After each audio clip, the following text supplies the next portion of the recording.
이번 시간부터는 성경 지리 연구 방법 중에서 종적인 접근 방법으로 공부하고자 합니다. 횡적인 연구 방법은 동일한 지형에 대해서 성경 각 곳에 나오는 지명들을 동시대적인 입장에서 살펴보는 그런 방법이었습니다. 종적인 연구 방법에서는 역사적인 변화에 따라서 지형의 변화나 국가 간, 민족 간, 영토의 변화나 어떤 민족이나 개인의 이동에 대해서 살펴보는 방법이라고 할 수 있습니다. 그래서 이 성경 지리와 연관해서 시간의 흐름, 시간의 변화가 들어간다. 그런 점이 차이가 있습니다. 따라서 이 종적인 연구 방법으로 공부를 하다 보면은 성경 지리와 함께 성경에 나오는 역사적인 사건들을 함께 살펴볼 수 있다는 장점이 있습니다. 오늘은 그 첫 시간으로 에덴 동산에서부터 바벨탑 사건까지 그 내용을 살펴보고자 합니다. 우리가 세계사를 공부하다 보면은 세계 4대 문명의 발상지에 대해서 배웁니다. 그 중에 하나가 메소포타미아 문명이고 또 하나는 이집트의 나일 문명, 하나는 인도의 겐지즈 문명, 하나는 중국의 황하 문명입니다.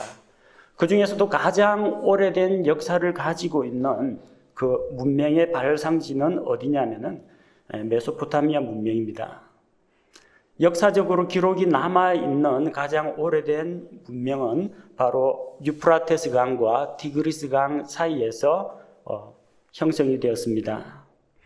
사실 바로 이곳이야말로 인류가 첫 출발을 한 곳이고 또 홍수 심판 이후에 인류가 정착하기 시작한 곳이 바로 이 지역이라고 할 수가 있습니다. 인류 역사에 거슬러 올라가면은 하나님께서 사람을 창조하신 에덴 동산 이야기까지 거슬러 올라갑니다.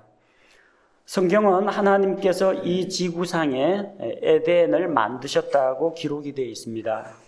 도대체 에덴이라는 곳은 어디에 있는 것인가? 성경 읽다 보면은 사람들이 에덴 동산이 정말로 있었을까? 아니면 이게 신화나 전설에 불과한 것인가? 의심하는 분들도 있습니다.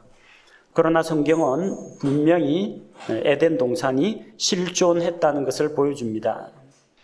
창세기 2장 10절을 보면은 에덴에서 강 하나가 흘러나가서 4개의 근원이 되었다고 합니다. 에덴에서 강이 출발해서 4갈래로 나뉘어 흘렀다는 겁니다. 이어지는 창세기 2장 11절, 12절을 보면은 그 중에 하나의 강이 비손입니다. 비손은 금이 있는 하윌라 온 땅에 두루 흐르는 강이라고 했습니다. 여러분 지금 가지고 있는 교재에 제가 민족들 노아의 후손들 그 지도를 삽입해 놨습니다. 여러분이 킹제임스 흠정역 성경을 가지고 있다면은 성경 지도가 나오는 뒤쪽에 4번을 보시면 됩니다. 그쪽이 칼라 인쇄가 되어 있어가지고 알아보기는 더 좋을 겁니다. 그 지도에서 아프리카 대륙 보십시오. 아프리카 대륙 찾았어요? 예, 아프리카 대륙 오른쪽 아래에 보니까 구스라고 되어 있죠. 점선, 원으로 된 점선. 그 아래쪽에 구스 오른쪽 아래에 보니까 뭐가 나요? 하윌라 십트가가 나오죠. 예, 그 하윌라의 위치가 대략 그곳이라는 걸 알 수가 있습니다. 실제 존재하는 지명입니다. 비손강이 지금 어디인지는 알 수가 없어요. 노아 홍수 이후에 지형이 급격하게 바뀌었기 때문에 옛날 그 모습은 아니지만 하윌라라는 지명이 있고 비손강이 그쪽을 향해서 흘렀다는 겁니다. 그리고 금과 델리움과 줄마노의 산지라고 합니다. 이런 지하 자원들이 많이 매장된 지역입니다. 그 다음 창세기 2장 13절에 보니까 그 4개의 강 지류들 가운데 하나가 기혼강입니다. 기혼강은 에티오피아 온 땅을 두르는 강이라고 했습니다. 그게 상상의 강이 아닙니다. 에티오피아는 우리가 이디오피아, 아프리카에 분명히 존재합니다. 여기 아프리카의 구스라고 되어 있는 곳이 이디오피아에 해당됩니다. 에티오피아 온 땅을 두르는 강입니다. 실존했던 강이라는 겁니다. 지금은 이게 시나이 반도가 이렇게 갈라져 가지고 이쪽에 홍해 이게 사이로 갈라져 있지만 옛날에는 이리로 강이 흘렀다는 것을 시사해 주고 있습니다. 그 다음에 세 번째는 창세기 2장 14절의 hit데겔 강입니다. hit데겔이라는 이 강은 고대 페르시아어로는 티그리 강이라고 합니다. 티그리. 그 티그리스 강입니다. 티그리스 강이 어디에 있는지는 여러분 여러분 가지고 있는 지도 8번 보시면 나오죠. 8쪽 지도나 9쪽 지도 어느 쪽이든 괜찮습니다.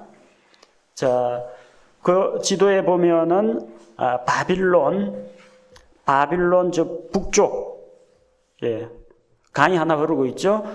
왼쪽으로 저기 북서쪽에서 흘러내려오는 강이 메소포타미아 강이고 북쪽에서 쭉 내려오는 강이 티그리스 강입니다. 9페이지 지도를 보면은 유프라테스 강, 티그리스 강 보이고 그 사이에 메소포타미아가 들어있죠. 그 티그리 강이 바로 여기에 성경에 나오는 hit데겔 강입니다. 그것은 아시리아의 동쪽으로 흐른다고 했습니다. 아시리아의 동쪽 맞죠? 티그리스 강 왼쪽에 보면 아시리아라고 되어 있죠.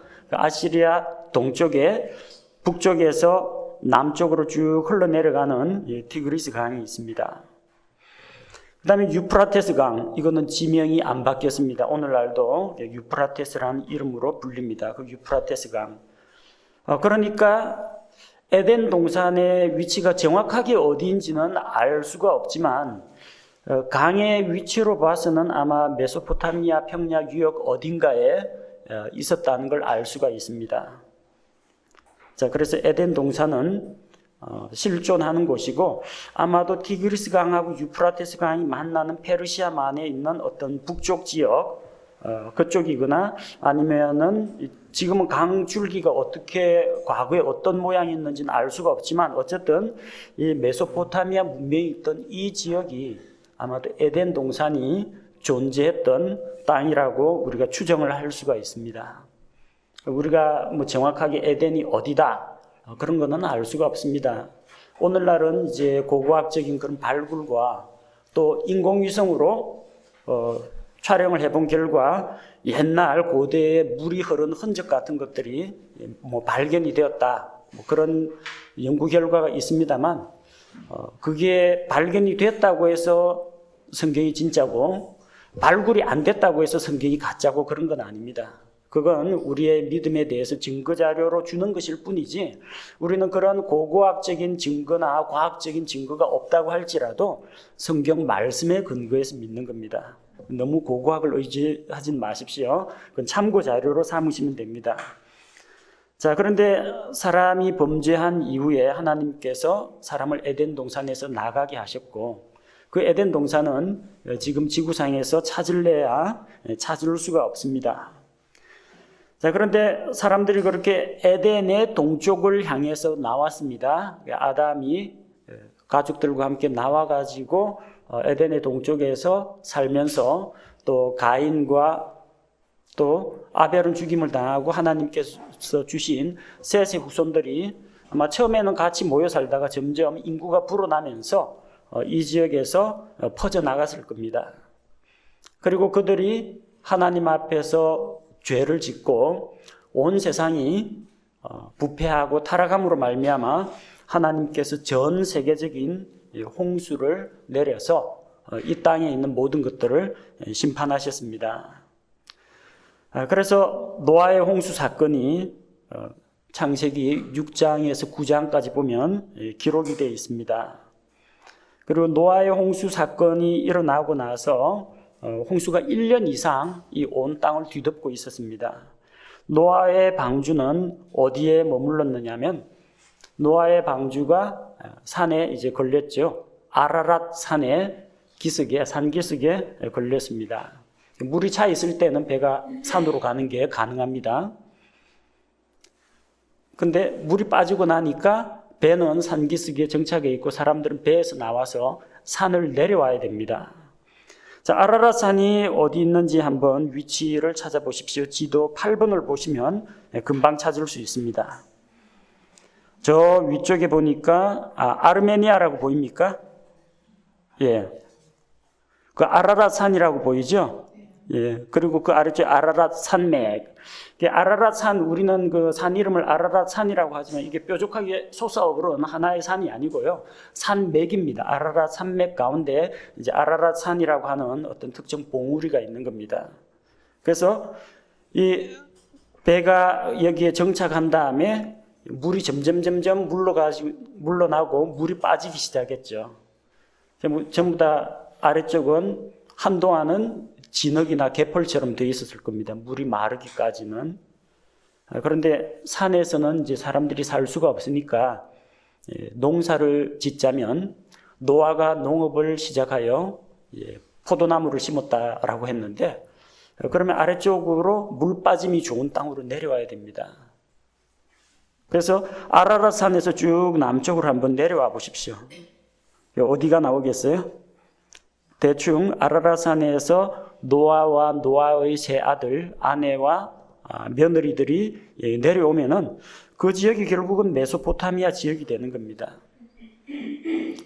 홍수로 인해서 물은 빠져나갔는데 자연 정화작용에 의해서 이제 흙탕물이 깔아앉고 맑은 강물이 흐르는 그런 곳을 따라가다 보면은 티그리스 강을 따라서 내려가게 됩니다. 티그리스 말고도 여러 가지 지류들이 합류하고 있죠. 소지브 강이라든지, 아두마임 강이라든지, 여러 강들이 합류하고 있는데 그 강들이 쭉 모여서 티그리스에서 흘러오는 강, 메소포타미아에서 흘러오는 강이 만나는 곳이 보니까 요즘 지명으로 이제 바그다드, 고대 바빌론 지역이 되는 겁니다.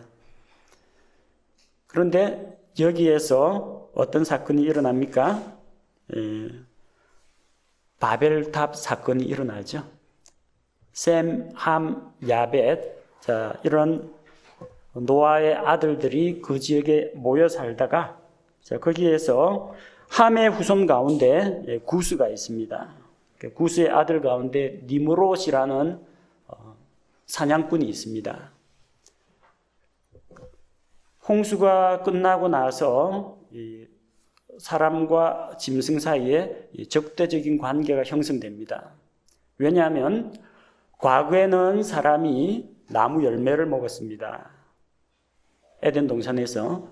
그 다음 에덴 동산에서 쫓겨난 다음에는 나무 열매도 먹었겠지만 하나님께서 애초에 들의 짐승들에게 주신 풀을 먹기 시작했습니다. 풀과 곡식.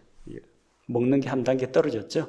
노아의 홍수로 인해서 완전히 홍수가 세상을 뒤덮고 다 썩어버리고 아직까지 풀이나 나무나 이게 자라질 못합니다. 먹을 게 없죠. 하나님께서 특별히 허락한 게 있습니다. 홍수가 끝난 다음에는 육식을 허용했습니다. 단 생명이 되는 피는 먹지 말라고 하셨죠. 육식을 하게 됩니다. 노아의 방주에서 이제 짐승들이 풀려나가지고 쭉 퍼져나갑니다.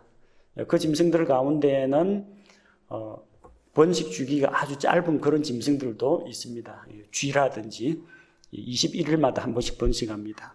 토끼 한 번 새끼 낳았다면 엄청납니다. 기하급수적으로 불어납니다. 점점 이제 불어나고, 그리고 상위 포식자들, 맹수들, 호랑이나 사자 이런 존재들도 나오겠죠.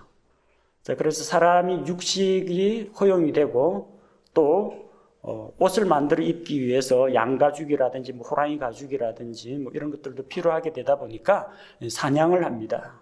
이제 짐승들이 사람을 무서워하게 됩니다. 또 자기들이 살기 위해서 사람들을 공격하는 일이 생긴다는 겁니다. 자, 근데 사람의 인구는 그렇게 빨리 풀어나지는 않습니다. 임신했다면 10달 기다려야 됩니다. 그 다음에 사람의 아이는 태어나자마자 망아지처럼 바로 걸어다니거나 뛰지 못합니다. 사슴은 새끼 낳으면 몇 시간 지나면 뛰어다닙니다. 사람은 적어도 한 5살까지는 부모가 돌보고 키워야 됩니다. 그러니까 자연 상태에서 사람이 뭐 사냥총이라든지 활, 화살 이런 걸 가지고 있지 않은 상태에서는 맹수에게 당한다는 거죠. 그래서 이런 환경 하에서 사람들을 이끌 수 있는 이런 카리스마와 또 체력과 그 기술을 가지고 있는 사람이 누구냐? 사냥꾼입니다. 니무롯이라고 하는 이런 사냥꾼이 지도자가 되어가지고 사람들을 규합합니다. 자기 왕국을 만듭니다. 그래서 그 니무롯이 시날 땅에 왕국을 세웠습니다.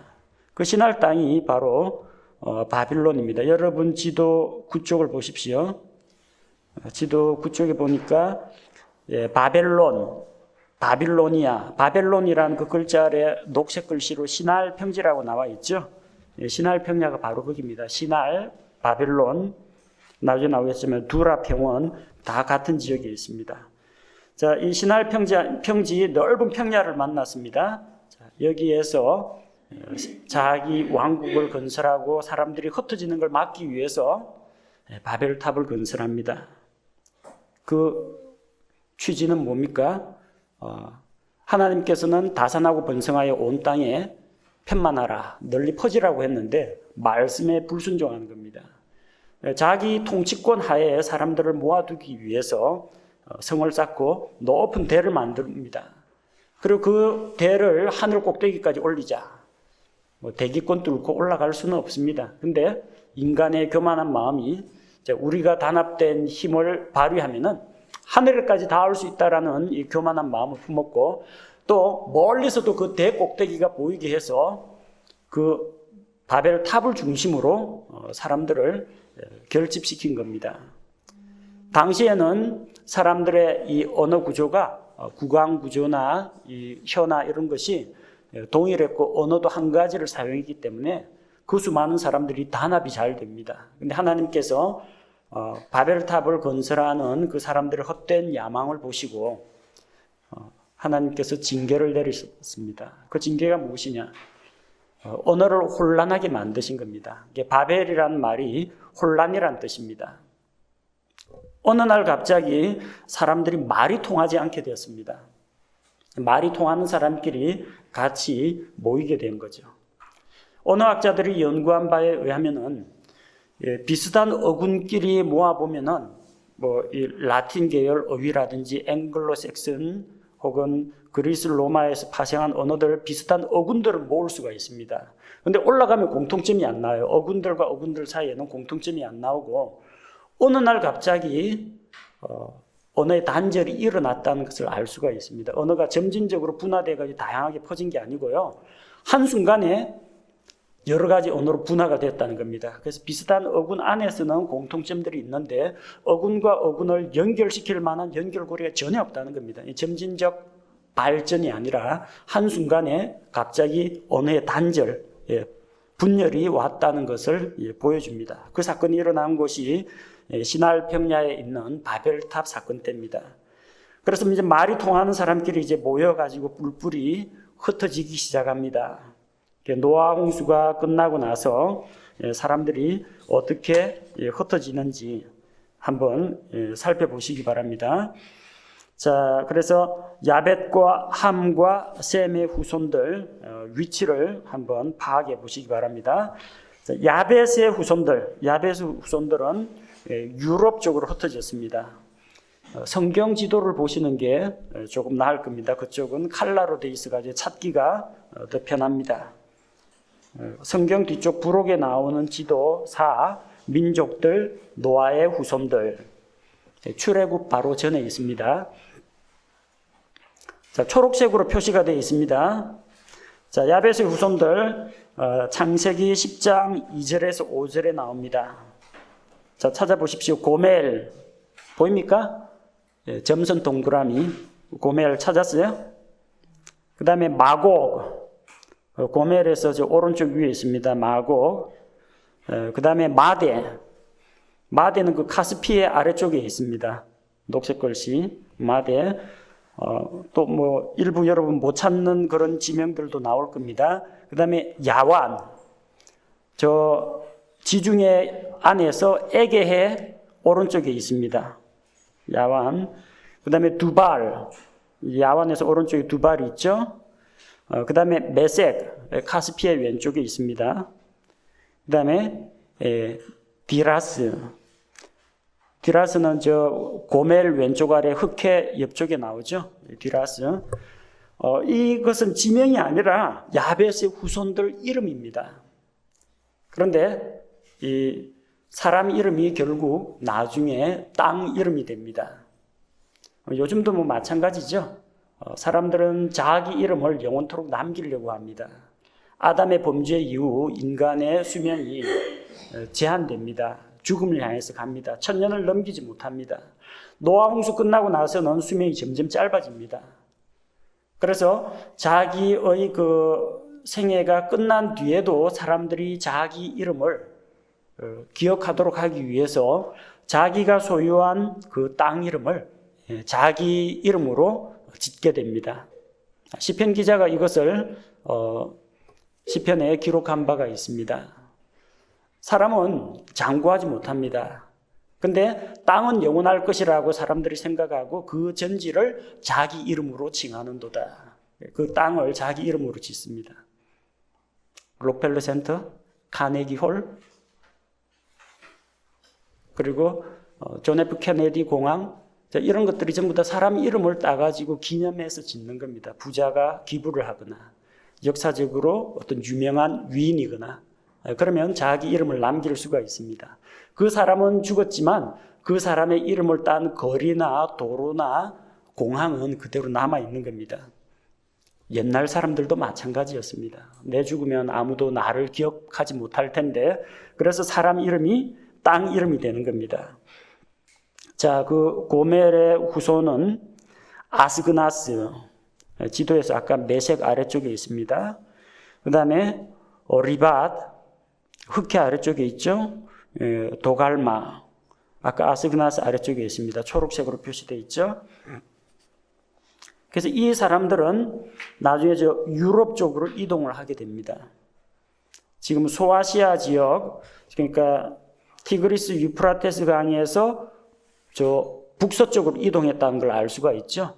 바빌론 있는 지역에서, 바벨탑 있는 지역에서 북서쪽을 향해서 가고 있습니다. 그래서 소아시아에서 저쪽으로 올라가면은 유럽 쪽으로 가게 됩니다. 그 다음에 함의 후손들. 자, 함의 후손들은 거기에서 남쪽으로 내려가서 남동쪽으로 이동합니다. 아프리카 쪽으로 이동합니다. 창세기 10장 6절에서 20절에 그들의 이름이 기록되어 있습니다. 구스. 자, 아프리카의 오늘날 이티오피아 그 지역에 해당됩니다. 점선으로 보라색으로 표시되어 있죠. 보라색 동그라미 구스. 그다음 미스라임, 이거 지난번에 배웠습니다. 미스라임은 이집트 사람들은 미스라임의 후손이라고 한다 그랬죠. 자, 고대 이집트 지역에 미스라임이 있습니다. 그다음에 이제 붓.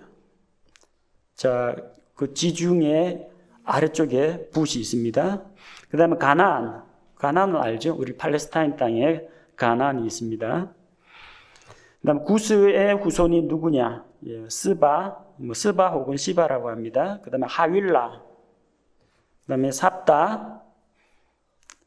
삽다는 저쪽에 아라비아해 쪽에 보면 그쪽에 있습니다.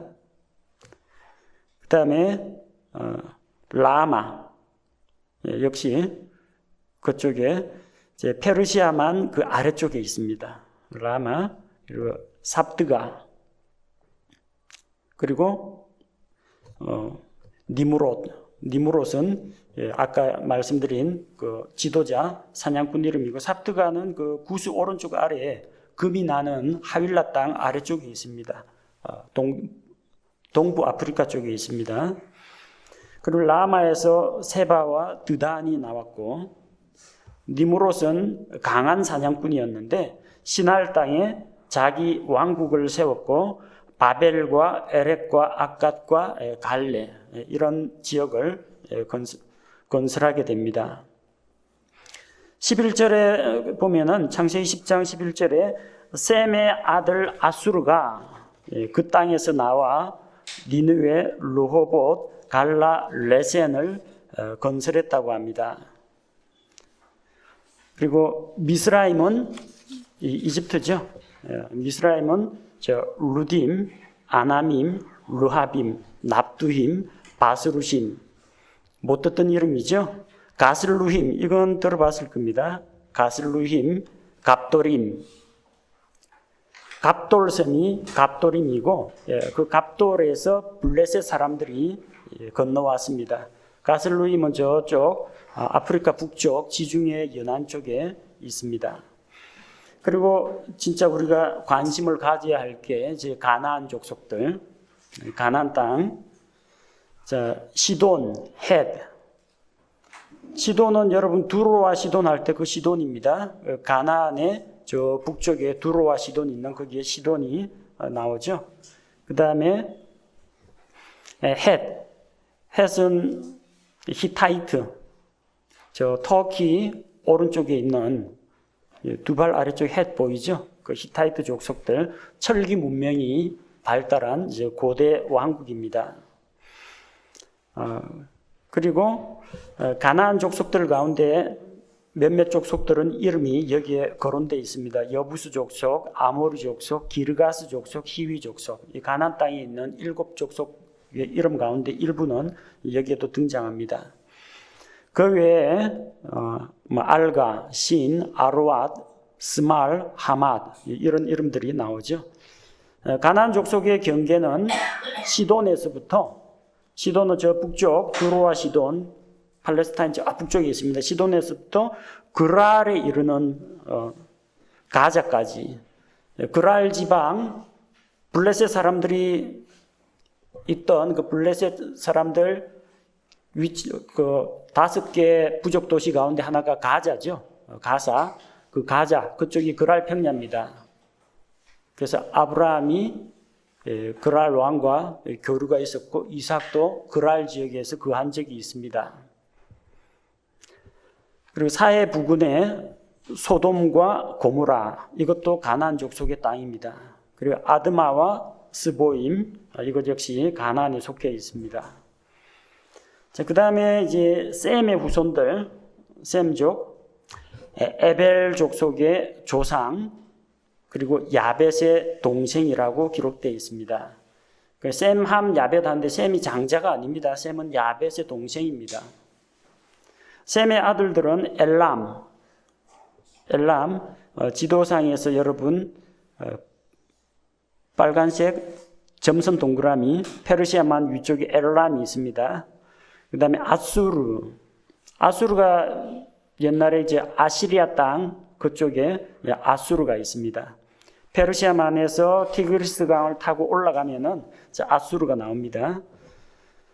그 다음에 아르박삿, 그 지역에 있죠. 바벨론 부근에 있습니다. 그 다음에 룻과 또 아람, 그리고 아람에게서 이제 우스와 훌과 게델과 마스가 나옵니다. 그 각각의 이름은 여러분이 찾아볼 수가 있을 겁니다. 그 다음에 아르박삿에게서 살라가 나오고 살라에게서 에벨이 벨렉과 욕단을 낳습니다. 벨렉의 날들에 땅이 나뉘었다, 그렇게 기록되어 있습니다. 창세기 20장 5절, 20절, 31절을 보면은 이 민족들은 가족들과 언어들에 따라 나뉘었다, 그렇게 기록이 되어 있죠. 가족들에 따라 나뉘었다는 건 뭘 말하냐면은 셈, 함, 야벳에 따라서 크게 나뉩니다. 그 다음에 셈의 후손들이 나오면 또 그 후손들이 하나의 족장이 되어가지고 또 서로 땅이 나뉘게 됩니다. 곧 그 땅 이름이 셈, 함, 야벳 자손들의 후손들의 이름을 따서 명명이 되는 겁니다. 그래서 여기가 만약 우스 땅이라 하면은 우스와 그의 가족들과 그 후손들이 사는 땅이라는 겁니다. 이런 식으로 지역이 나뉩니다. 그 다음에 또 한 가지 우리가 알 수 있는 것은 언어들에 따라 나뉘었다라고 기록되어 있습니다. 그 말은 무슨 말이냐면은 오늘날도 언어를 나눌 때 셈, 함, 어족, 뭐 이런 식으로 어족을 나누는데 셈족이나 함족이나 야벳족이 어느가 각기 다르다는 걸 이야기합니다. 자, 그러면은 벨렉의 때에 이 땅들이 나뉘었다라고 했는데 그때 언어도 이미 분화가 되어 있었다라는 걸 이야기합니다. 벨렉의 시대에 땅이 나뉘었다라고 하는데 가족들 따라 언어들 따라 나뉘는데 또 이 시기에는 땅이 나뉘었다는 걸로 봐서 글자 그대로 물리적으로도 땅이 나뉘었다라고 우리가 이해할 수가 있습니다. 가족에 따라서도 나뉘고 언어들에 따라서 나뉘기도 합니다. 근데 벨렉이라는 이름이 이야기하는 것처럼 나누다라는 그런 의미입니다. 어떤 식으로 나뉘느냐? 아마도 대규모 지각 변동이 그의 시대에 있지 않았느냐? 그렇게 추정할 수가 있습니다. 우리가 살고 있는 지구는 아무도 지구 중심까지는 들어가 보질 못했습니다. 성경은 욥기에서 땅의 그 깊은 곳 중심은 불로 타오르는다 했습니다. 그 진짜입니다. 불과 유황으로 타는 지옥이 있기 때문에 그렇습니다. 지구과학에서는 그 가운데 핵이 있고 그 주변에 뜨거운 용암층으로 있는 말랑말랑 멘틀층이 있고 그 다음에 지표 이것이 있다 이런 식으로 나뉩니다. 쉽게 설명을 하자면은 계란이 있는데 계란 맨 가운데 이제 노른자가 있습니다. 거기 핵이 되고요. 그 다음에 그걸 둘러싸고 있는 흰자가 있죠. 그게 이제 멘탈층입니다. 그리고 지각이라고 하는 것은 달걀 껍질에 해당된다고 볼 수가 있습니다. 우리가 말하는 이 토양, 흙은 그렇습니다. 그 각각의 이제 두께나 깊이는 조금씩 차이가 있습니다만 이런 구조를 가지고 있는데 이 대륙이 지구가 쇠구슬처럼 꽉 차 있는 게 아니고 속이 비어 있고요. 그 다음에 그 중심부를 둘러싸고 있는 그 층은 뜨거운 용암층, 바위나 철광석이나 이런 게 녹아 흐물흐물거립니다. 그리고 지각은 그 위에서 떠 있는 상태입니다. 그러니까 지진 같은 현상이 일어나죠. 이게 쇠구슬처럼 꽉 차 있으면은 지표면이 흔들릴 이유가 없잖아요. 근데 아래쪽에서 화산 활동이 일어나거나 마그마가 분출되거나 이러면서 해일이 일어나고 해저 화산이 터지고 이러면서 지각이 흔들립니다. 지진 현상이 일어납니다. 그는 이 지각이 우리가 보기에는 아주 콘크리트처럼 단단하게 보이지만 사실은 유동적이라는 겁니다. 떠 있다는 겁니다. 충격에 의해서 한 대륙과 다른 대륙이 쾅 부딪히면 어떻게 되겠어요? 그 사이에 부딪힌 곳에서 쭉 높은 산이 올라가고 산맥이 형성됩니다. 반대로 이게 쫙 찢어지면은 그 사이에 해협이나 만이나 이런 것들이 생긴다는 겁니다. 당장 우리가 지금 보고 있는 이 지도에서 홍해하고 페르시아만 보십시오. 이게 갈라져 있으니까 바닷물이 여기 들어오죠. 그러나 그 이전 상태는 어땠느냐? 이게 다 붙어 있었다는 겁니다. 하나로. 근데 지각 변동에 의해서 이게 갈라졌다는 겁니다. 우리가 지난번에 배운 그 요르단 골짜기만 하더라도 지반 침하 현상에 의해 가지고 이게 쫙 갈라진 겁니다. 그리고 땅이 있는데 노아의 홍수 때 수많은 아마 지각 변동 같은 것들이 있었을 겁니다. 해저 화산이 터지고 그 깊은 곳에서 깊음의 샘들이 터져 가지고 그 지하수들이 땅을 덮었는데 그런데 이 지구를 덮고 있던 바닷물이 쭉 빠져나가면 어떻게 되느냐? 이런 식으로 갈라져 있는 땅이 바닷물이 차 있으면 두 개의 땅으로 보입니다. 근데 바닷물이 빠져나가면 어떻게 돼요? 두 개가 연결된 땅이 된다는 겁니다. 그래서 옛날에 있던 그 땅에 물이 완전히 안 빠지고 차 있으면요, 거리가 생깁니다. 대륙과 대륙 사이가 벌어진 것처럼 됩니다. 근데 물이 완전히 빠지면은 약간 깊은 골짜기가 생기고 연결된 대륙이 된다는 겁니다.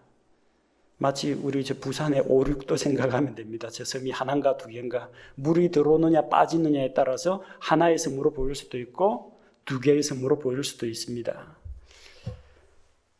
산맥이 대륙과 대륙 사이를 가로막고 있는 그 산맥들도 실은 대륙 간의 충돌로 인해서 생긴 것으로 보는 그런 견해가 있습니다. 그래서 지구가 하나의 거대한 판으로 되어 있었다. 전체 하나로 되어 있었다. 판 구조론. 그런데 그 가운데서 지각이 비틀리거나 찢어지거나 침식이 되거나 혹은 이런 식으로 되어 있다가 대륙이 멘탈층 위에서 떠 있다가 충돌하기도 하고 더 찢어지기도 하면서 지형 변화가 생긴다고 보는 겁니다. 벨레게 시대에 아마 그런 일들이 일어난 것으로 추정합니다. 지진이나 화산 활동, 해수면의 상승 이런 것들은 엄청난 지각 변동을 일으키고 연결되어 있던 땅이 서로 떨어져 있게 되기도 합니다. 하나님께서는 노아에게 온 땅에 퍼져나가라고 하셨습니다. 그건 아마도 대륙이 그때는 연결되었기 때문으로 보는 겁니다. 시베리아에서 그 빙하 속에 갇힌 맘모스가 발견이 되는데, 맘모스는 코끼리의 일종입니다. 그 안에 아프리카 지역에서 자라는 신선한 풀이 소화가 안 된 상태로 냉동된 상태로 발견되기도 합니다. 옛날에는 이쪽 지역에서 저쪽 지역으로 동물들이 왔다 갔다 했다는 이야기입니다. 그리고 높은 산 꼭대기에서 조개 껍데기가 발견되는 경우도 있습니다. 이건 뭘 말하느냐 하면은 원래 그 땅이 바다 밑에 있었는데 어느 날 갑자기 화산 폭발과 함께 땅이 융기해가지고 높은 산이 된 겁니다. 설마 그 조개나 달팽이가 기어 올라가가지고 높은 산까지 등산을 했을 리는 없고요. 자, 그런 식으로 높은 산에서 조개 화석 같은 것이 발견되는 그런 이유도 대규모 지각 변동이 있다면은 설명이 가능합니다. 또 지하수가 빠져나오고 깊음의 샘으로 물들이 돌아가고, 그리고 지각이 침강됨으로 말미암아 지각은 밑으로 깔아앉고 그 자리를 바닷물이 메움에 따라서 대륙과 대륙이 나뉘어지는 이런 변동도 일어납니다. 그래서 벨렉에서 파생한 그런 이름이 이 다도해, 펠렉, 아키펠라고, 다도해라고 하고, 원양 먼 바다를 이야기할 때 펠락이라고 부르는 그런 이유도 벨렉이 땅을 나누는 것하고 관련이 있기 때문입니다. 성경 지리하고 관련이 있기 때문에 이 벨렉이라는 이름도 기억해 두시기 바랍니다. 그 다음에 벨렉과 욕단이 에벨렉에서 나왔다고 했죠. 욕단은 알모답, 셀렙, 하살마벳, 에라, 하도람, 우살, 디글라, 오발, 아비마엘, 세바, 오빌, 하율라, 요밥. 여러분 들어본 이름은 있을 겁니다. 이쪽에서 여러분 친숙한 이름이 세바, 오빌 이런 이름 들어보셨죠? 여러분 그 지도에서 홍해에서 바다 쪽으로 쭉 타고 나오면요, 왼쪽이 하율라고 오른쪽이 세바입니다. 그리고 오빌, 세바에서 더 아래쪽에 있는 저 아프리카 북동쪽에 있습니다. 그래서 오빌에 금을 실어 왔다. 솔로몬 시대에 그 오빌, 금이 나는 하윌라, 세바의 여왕이 찾아왔다. 그럴 때 이런 지역으로 보시면 됩니다. 자, 창세기 11장에는 바벨탑의 건설에 대해서 나와 있습니다. 창세기 10장이 먼저냐, 창세기 11장이 먼저냐? 이거는 창세기 이게 꼭 연대기 순으로 진행되는 건 아닙니다. 바벨탑의 건설이 나오는데 이것은 그 당시 앞쪽에 우리가 살펴봤던 함의 후손들 니므롯, 요거 설명하면서 그 니므롯에 대해서 확대해서 니므롯 당시 어떤 일이 일어났는지 집중적으로 조명해서 이제 보는 겁니다. 여기 있던 사람들 다 출생한 다음에 니므롯이 등장하는 건 아닙니다. 니므롯은요, 그 대수가 어떻게 되냐면은 노아에서 함, 그 함의 아들 구스 아들 니므롯입니다. 그러니까 이 복잡한 이 수많은 사람들 다 태어난 이후에 니므롯이 등장한 게 아니고 아까 우리가 거론되었던 그 니므롯이 어떤 인물이었는지 11장에서 확대 조명하는 겁니다. 예를 들어 이제 창세기 1장에서 하나님께서 자기 형상대로 사람을 창조하시되 남자와 여자를 창조하셨다. 그래 돼 있죠. 그건 전체적인 개관이 그렇습니다. 근데 순서는 남자, 여자가 동시에 창조된 게 아니고 창세기 2장에 가면 자세히 나옵니다. 어떻게 만들었느냐? 남자는 땅에 흙으로 만들었다. 근데 아담이 혼자 사는 것이 하나님 보시기에 좋지 않으니까 아담의 갈비뼈로 여자를 만들었다. 그 상세하게 조명하고 있는 겁니다. 10장과 11장의 관계에도 시간 흐름의 순위라기보다는 10장에 나왔던 하나님께 반역한 그 니무롯이라는 이름에 대해서 11장에서 보다 자세하게 이제 조명을 합니다. 그들은 하나님의 말씀에 거역하고 자기 이름을 내고 흩어짐을 면하기 위해서 바벨탑을 건설했습니다. 이 민족들이 나뉘는 것을 보면은 셈, 함, 야벳 나뉘는 그 방향을 보면요. 처음에는 한 지역에 모여 살았습니다. 아라라산에서 내려와 가지고 평야지대를 만나 가지고 같이 살게 됐는데 야벳의 후손들은 저 유럽을 향해서 북서쪽으로 이동하고 그 다음에 함의 후손들은 남동쪽으로 아프리카 쪽으로 이동하고 그 다음에 아시아 계열인 이 셈의 후손들은 이 동쪽으로 이동을 합니다. 근데 초창기에는 같은 지역에서 두세 민족들이 함께 어울려 살기도 했습니다. 당시에 그 지역의 시날 땅에 있는 저 바벨론 지역을 통치하던 강력한 통치자가 함의 손자 니무롯이었습니다. 맹수로부터 사람들을 지켜주는 사냥꾼인 동시에 또한 민족과 민족, 부족과 부족 사이에 분쟁이 일어나면 그 분쟁을 해결해 주거나 자기 사람들을 다른 부족으로부터 보호하는 그런 역할을 했던 사람입니다. 그의 왕국의 시작은 시날 땅에 있는 바벨과 에렉과 악갓과 갈레였다고 합니다. 여러분 지도에서 바벨, 에렉, 갈레 여러분 찾을 수 있는 지명은 한번 찾아보십시오. 지도 8쪽에 나옵니다. 바벨로니아 보이죠? 그 가운데 바벨론 찾으셨으면요. 바벨론 위에 아카드라고 나옵니다. 아카드 문명 지난번에 이야기했으면 아카드 그 악갓 한글로 표기하다 보니까 그게 아카드가 악갓입니다. 그 다음에 에렉과 악갓과 갈레였다라고 했는데요. 저 아래쪽에 아카드, 아가데 뭐 이런 이름이 나오고요. 그 수메르 아래쪽에 보십시오. 수메르 아래쪽에 보니까 에렉이라고 보이죠? 예, 에렉. 그런 지역입니다. 그 주변 지역, 그러니까 이 상당히 비옥한 땅 일대를 그가 장악했다는 걸 볼 수가 있습니다. 이 평야지대면 어떻게 했어요? 풀이 많이 자라겠죠. 초식동물이 있겠죠. 사냥해서 먹을 수 있습니다. 초식동물이 있다는 건 뭘 말합니까? 맹수들도 초식동물이 있으니까 육식성 동물들, 맹수들도 사람이나 가축이나 초식동물을 사냥하는 그런 맹수들도 있었고 그 지역에서 성을 쌓아가지고 맹수의 침입을 막고 자기 백성을 보호하는 그런 역할을 했던 사람이 니무롯이라는 사람입니다. 그리고 그 니무롯으로부터 각종 신비 종교 같은 것들이 탄생하게 됩니다. 비밀 종교, 하나님을 거역하는 그런 종교. 그리고 전승의 성경은 아닙니다. 전승에 의해서 내려오는 말에 의하면은 니무롯의 아내 세미라미스가 바로 그 하늘의 여왕이라고 불리는 여신으로 추대가 되었습니다.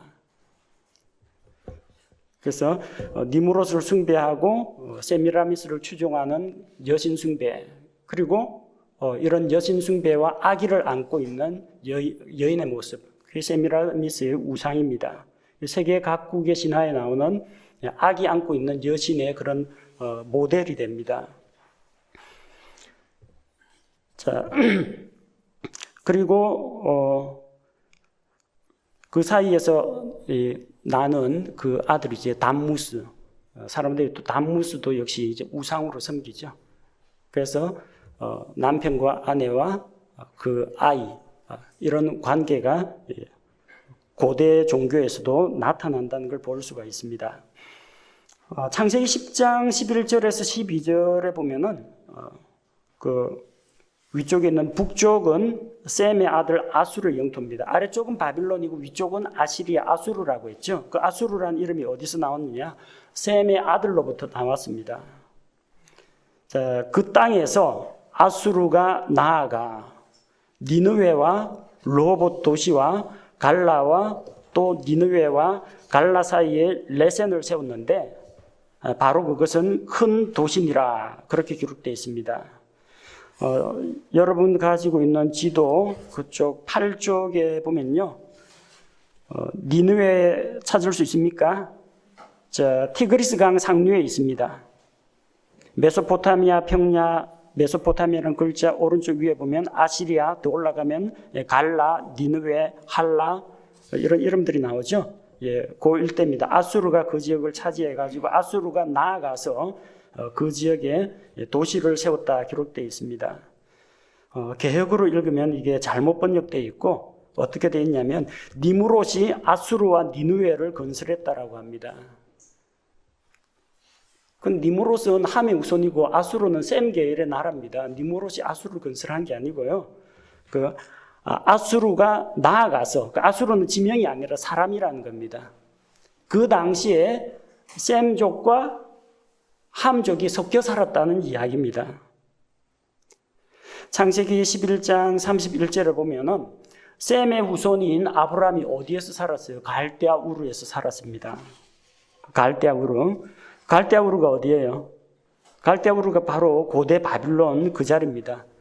여러분 가지고 있는 지도 9쪽을 보십시오. 그 시날 평지 그 아래쪽에 보니까 우르가 나오죠? 예, 갈대아, 아브라함이 이동하는 그 출발점이 갈대아 우르입니다. 이 지역에는 함의 족속, 니무롯의 왕국도 건설되어 있었고요. 그리고 셈의 후손인 아브라함도 거기서 살았다는 이야기입니다. 초창기에는 셈하고 함이 같이 어우러져 살았다는 겁니다. 근데 그 땅에, 바로 이 메소포타미아 땅 일대에도 아수르가 나아가서 함족하고 같이 어울려 있는 지역에서 자기 왕국을 건설했다는 걸 볼 수가 있습니다. 여러분 그 성경 지도 4쪽에 나오는 그 민족들 섞여 있는 거 보면요. 보라색하고 빨간색이 거의 비슷한 지역에 몰려 있는 걸 볼 수가 있습니다. 초록색은 좀 북쪽으로 가 있는데 보라색하고 빨간색은 메소포타미아 평야 부근에서 같이 뒤섞여 있는 걸 볼 수가 있습니다. 이 뒤섞여 있는 것을 하나님은 좋아하지 않습니다. 하나님께서는 어둠 가운데에서 빛을 만드셨고 또 궁창 위의 물과 궁창 아래의 물로 나눴습니다. 나눕니다. 그 다음에 그 땅과 이 물이 뒤섞인 가운데에서 물은 물러가고 육지가 드러나서 마른 땅이 되게 하십니다. 땅과 바다를 이렇게 나누셨습니다. 섞여 있는 걸 좋아하지 않습니다. 뒤섞이는 거, 혼합되는 거 이런 걸 좋아하지 않습니다. 하나님의 말씀에 다른 누룩이 섞이는 것을 원치 않는 것과 똑같습니다. 자기 백성 이스라엘이 이민족하고 뒤섞이는 걸 원치 않습니다. 가나안 족속과 뒤섞이지 말고 서로 통혼하지 말라고 했습니다. 그리스도인들이 세상에서 구별되고 분리된 삶을 살아야지 그리스도인들이 세상과 연합을 해가지고 그들의 물들어가고 동화되는 것은 하나님이 기뻐하지 않으십니다. 분리해내신다는 겁니다. 그 분리하신 그 내역이 바로 아브라함을 불러내시는 그 일로 시작이 됩니다. 자, 바벨탑 사건에 대해서 우리가 살펴봤는데 바벨탑의 위치는 시날 평야에 세워졌습니다. 여러분 지도 9쪽에 바벨론 있는 땅에 시날 평지가 보이죠? 그 지역입니다. 창세기 11장 9절에 거기에서 언어가 혼란스럽게 되었기 때문에 혼란이라는 이름을 따서 그 도시의 이름을 바벨이라고 불렀습니다. 이 바벨이라는 이름은 언제 붙여졌어요? 니무롯이 세울 당시가 아니라 바벨탑 사건으로 인해서 언어가 혼란스럽게 된 이후에 붙여진 이름입니다. 혼란이라는 하나님의 징계로 언어가 혼란케 되었기 때문에 그 시날 평야 땅을 바벨이라고 부르는 겁니다. 그 지역은 또 나중에 이 바벨탑 사건, 하나님께 반역하는 그 사건이 벌어진 그 지역은 다니엘 3장 1절에 보면은 느부갓네살이 자기가 꿈을 꾸고 큰 신상을 보게 됩니다. 이 금, 은, 굴이 철로 되어 있는 우상의 형상을 보게 됩니다. 그래서 다니엘은 꿈에 해몽을 해줬죠. 바빌론에 이어서 메데 페르시아, 그리스, 그리고 로마 제국, 이 왕국들의 형성. 그리고 마지막에는 하나님께서 세우신 돌왕국이 영원 무궁하게 될 것이다. 일러줬는데 신상을 통째로 금으로 만들어 버렸습니다. 그 말은 뭐냐면 왕은 머리이신 그 금머리, 이 바벨론 왕국의 영광이 금과 같다고 하니까 이 왕국이 망하지 않고 그러면 머리뿐만 아니라 가슴하고 배하고 다리까지 발까지 전부 다 금으로 만들자. 내 왕국이, 이 황금 왕국이 영원하기를 바라면서 신상을 만들어서 세웠습니다. 어디에 세웠어요? 두라 평야에 세웠습니다. 두라 평야. 그 두라 평야가 어디냐? 여러분 지도 8쪽 보십시오. 지도 8쪽에 보면은 자, 아까 그 바빌론에서 저 아래쪽에 있습니다. 바빌론에서 아래쪽 왼편에 있는 그 황토색으로 되어 있는데 두라라고 나오죠. 시날 평야 옆쪽이 두라 평야입니다. 그 지역에 하나님을 반역하는 우상을 세웠다는 겁니다. 또 이 지역에 뭐가 생겨 있느냐? 세계 종교 본부가 생깁니다. 환란기 때. 스가랴 5장 11절에 보니까 스가랴 대언자가 환상 가운데에서 에바를 봅니다. 에바는 이제 곡식을 퍼담는 되와 같은 그런 그릇입니다. 그 에바 안에 납뚜껑이 살짝 열리면서 여인의 모습이 보입니다. 근데 그 여인에 대해서 이것은 사악한 것이라 해가지고 납뚜껑을 던져갖고 봉인을 해버리고 날개 달린 어떤 두 존재가 여인의 형상을 한 날개 달린 존재가 나와가지고 그 에바를 이동합니다. 저 에바가 어디로 갑니까? 하니까 그 사악한 여인이 있는 그 에바가 그들을 그 사악한 것을 시날 땅에 데려가서 거기서 자기의 왕국을 세운다고 합니다. 나중에 적그리스도가 세계 종교 본부를 세울 위치가 어디냐면은 바로 요 고대 바빌론 지역 시날 평야 바로 그 지역입니다.